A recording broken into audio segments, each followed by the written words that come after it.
Que se escuche bien y que se entienda claro. Porque la historia, la de verdad, no la que nos cuentan en la primaria con sus héroes de cartón y sus batallas de confeti, la historia de a de veras, se escribe en los libros de contabilidad. Y si hay una contabilidad fascinante, laberíntica, perversa, es la de la Nueva España en sus últimos años.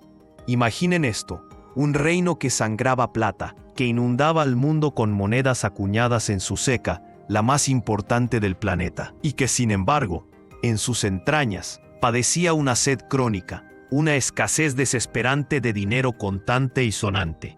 Una paradoja, ¿no les parece? La tierra de la abundancia muriéndose de hambre financiera. ¿Y por qué? Porque el dinero, mis queridos amigos, como el poder, no es de quien lo produce, sino de quien lo controla. Y en el virreinato tardío, los amos del cotarro eran un puñado de mercaderes agrupados en el consulado de la Ciudad de México. Ellos y nadie más eran los dueños de la plata. Eran una especie de banca central de facto, una araña en el centro de una telaraña tejida con hilos de crédito y deuda que se extendía hasta el último rincón de la Nueva España. El minero que se partía el lomo en Guanajuato o en Zacatecas para arrancar el metal de la tierra no veía una moneda, veía una deuda. Una deuda con el comerciante local que le fiaba los insumos. Y ese comerciante, a su vez, tenía una deuda con el gran mercader de la capital, el que movía los hilos, el que concentraba la plata en pasta, controlaba la acuñación y por supuesto se quedaba con la parte del león. El sistema era una pirámide perfecta de extracción. Y en la cúspide, junto a estos mercaderes, estaba el otro gran depredador, la corona española. Un monarca insaciable, metido siempre en guerras lejanas y costosas, que veía a la Nueva España no como un reino, sino como su caja chica, su cajero automático particular. Y para exprimirla mejor, mandó a sus funcionarios, los famosos reformadores borbónicos, con la misión de hacer más rentable el changarro. ¿Y qué hicieron? Pues lo que hacen todos los burócratas eficientes: aumentar impuestos, crear monopolios como el del tabaco y, sobre todo, tratar de romper el control de los mercaderes sobre la plata para que el chorro de dinero fluyera más directo a las arcas reales.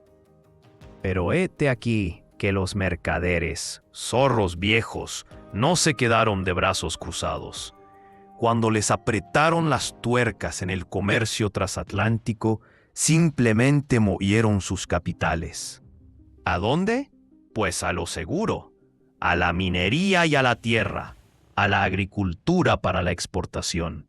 La fiesta de la plata debía continuar, y la corona, que necesitaba esa plata, tuvo que hacerse de la vista gorda. Pero la sed del rey era infinita. Y aquí la cosa se pone verdaderamente interesante. Las guerras imperiales se tragaban todo y los impuestos ya no alcanzaban. Entonces el Estado, ese monstruo burocrático, entró a competir por el único bien escaso, el capital. Empezó a pedir prestado. Y no pedía por favor, exigía. Se desató una guerra sorda por los capitales disponibles entre el erario real, los mercaderes del consulado y hasta el tribunal de minería, todos compitiendo por obtener los fondos de las corporaciones religiosas y los particulares que vivían de prestar a rédito. La demanda era tal que se llegó a pensar que existía un verdadero mercado de capitales. Pero no se engañen, esto no era Wall Street. Las tasas de interés no las dictaba la oferta y la demanda, las dictaba la necesidad del rey. Y entonces el acabose. La corona española, en un acto de desesperación financiera, promulgó la infame Real Cédula de Consolidación de Vales Reales. Esto, traducido del lenguaje burocrático al cristiano, significaba simple y sencillamente un atraco a escala masiva. El rey ordenó que se le entregaran todos los capitales que las iglesias y las cofradías tenían prestados. Se metió con las herencias, con las capellanías, con los ahorros de todo el mundo. Obligó a los deudores a pagar de golpe para que ese dinero se fuera directo a España. Fue una sangría brutal, una descapitalización en toda regla que sacudió los cimientos económicos del virreinato. Y aquí viene la pregunta del millón, la que desvela a los historiadores. ¿Cómo es posible que las élites, Esos mismos mercaderes y hacendados a los que la política del rey estaba arruinando, dieran un golpe de estado en 1808 contra el virrey Iturrigaray, precisamente para defender la legitimidad del monarca que los estaba desangrando. ¿Por qué siguieron mandando carretadas de plata a España hasta 1811, incluso cuando ya había estallado la insurgencia? La respuesta, mis queridos salmones, no es económica, es política. Es una lección sobre el poder. Esos hombres no defendían al rey, defendían el sistema, defendían su estatus, sus privilegios, el orden corporativo y jerárquico que los había hecho ricos y poderosos. Iturrigaray, con sus coqueteos autonomistas, representaba la incertidumbre, el caos.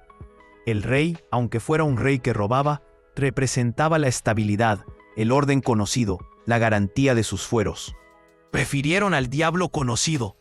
Pero la lealtad, como el crédito, tiene un límite, y la corona lo rebasó. Siguió exigiendo préstamos para combatir a los insurgentes, siguió sin pagar sus deudas, siguió priorizando el auxilio a una España ya perdida en lugar de atender a sus acreedores novohispanos. Y poco a poco, la confianza se quebró. La credibilidad, ese pilar invisible que sostiene a todos los regímenes, se hizo polvo. Ya no había reciprocidad. El pacto colonial, ese acuerdo no escrito de yo te doy plata y tú me das privilegios, se rompió. Y cuando la confianza se pierde, cuando el rey ya no es un socio fiable sino un mero extractor, cuando la lealtad se devalúa por completo, entonces sobreviene la quiebra. Y la independencia, vista así, no fue tanto un grito de libertad como la firma en un acta de bancarrota. El fin de una relación tóxica, el punto final a un largo y doloroso proceso de desfalco. Los imperios, ya lo ven, no siempre caen por las armas. A veces simplemente se derrumban por su propia e insostenible contabilidad.